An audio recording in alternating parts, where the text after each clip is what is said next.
यह 14 जून 2025 है, एक ऐसा दिन जब दुनिया आशंका में जाग उठी। सालों से इजराइल और ईरान के बीच एक ठंडी, तनावपूर्ण दुश्मनी रही है, लेकिन अब यह एक खुले, भयावह संघर्ष में बदल गई है। आज मैं यह बताना चाहती हूं कि हम यहां तक कैसे पहुंचे, असल में क्या हो रहा है, और आपको और मुझे, भले ही हम कहीं भी रहते हों, इसकी परवाह क्यों करनी चाहिए। आइए एक सेकंड के लिए पीछे चलते हैं। ये कोई रातों रात की दुश्मनी नहीं है। इजराइल और ईरान का यह बैर दशकों पुराना है।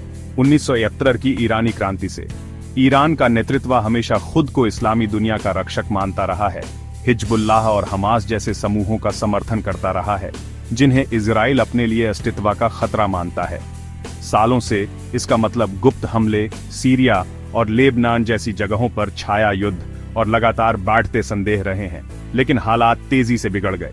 हाल के महीनों में अंतरराष्ट्रीय परमाणु ऊर्जा एजेंसी की रिपोर्टों से पता चला कि ईरान 90% तक यूरेनियम संवर्धित कर रहा था, जो कि हथियार ग्रेड है। इजराइल के लिए यह एक रेड लाइन थी। उनकी खुफिया एजेंसी मोसाद ने प्रधानमंत्री नेतन्याहू से कार्रवाई करने का आग्रह किया, और कल रात उन्होंने ऐसा ही किया। आधी रात के ठीक बाद इजराइल ने ऑपरेशन राइजिंग लायन शुरू किया। 100 से अधिक मिसाइलें और ड्रोन ईरानी हवाई क्षेत्र में घुस गए, जिसमें फोर्डो और नतांज में परमाणु प्रतिष्ठानों, रिवॉल्यूशनरी गार्ड के मुख्य ठिकानों और तेहरान के पास सैन्य स्थलों को निशाना बनाया गया। Israeli F-35 stealth jet cruise missiles, यह एक हाई-टेक लंबी दूरी का हमला था जो सीरियाई और सूदी हवाई क्षेत्र से होकर गुजरा। इजराइल ने इसे आत्मरक्षा कहा। अगर ईरान को परमाणु बम मिल जाता है तो पूरा मध्य पूर्व खतरे में पड़ जाएगा। ईरान ने जवाबी हमला करने में कोई समय नहीं गंवाया। राष्ट्रपति इब्राहिम राइसी ने इन हमलों को युद्ध का कार्य बताया और कड़ी प्रतिक्रिया का वादा किया। घंटों के भीतर ईरान ने इजराइल पर 50 से अधिक बैलिस्टिक मिसाइलें, डैगिन, गोलान हाइट्स, तेल अवीव, यहां तक कि हाइफा को भी निशाना बनाया। अधिकांश को इजराइल के आयरन डोम और एरो 3 डिफेंस द्वारा मार गिराया गया, लेकिन कुछ अंदर घुस गए। दक्षिण में 12 नागरिक घायल हुए, एक की मौत हो गई। ईरान ने 100 से अधिक आत्मघाती ड्रोन भी भेजे, जिन्हें इजरायली और अमेरिकी डिफेंस ने रोक दिया।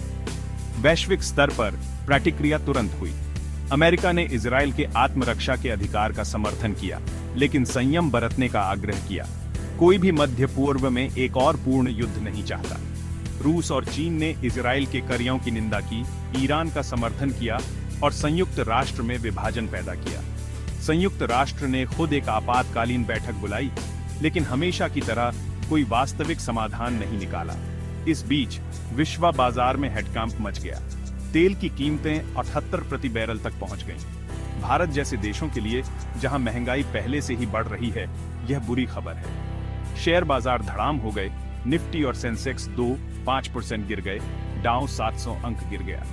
निवेशकों ने सोने और चांदी की ओर रुख किया, जो क्लासिक सुरक्षित ठिकाने हैं, जिससे उनकी कीमतें आसमान छू गईं। तो क्या यह एक बड़े युद्ध की शुरुआत है?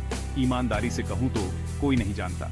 विशेषज्ञ चेतावनी देते हैं कि अगर इसे नियंत्रित नहीं किया गया तो लेबनान, सीरिया और इराक ईरान समर्थित मिलिशिया के माध्यम से इसमें खींचे जा सकते हैं। इसका मतलब एक क्षेत्रीय युद्ध हो सकता है, जिसके वैश्विक परिणाम होंगे खाद्य संकट, शरणार्थी, शायद साइबर हमले भी। मैं इससे क्या सीखता हूँ? यह सिर्फ 2 देशों के लड़ने की बात नहीं है।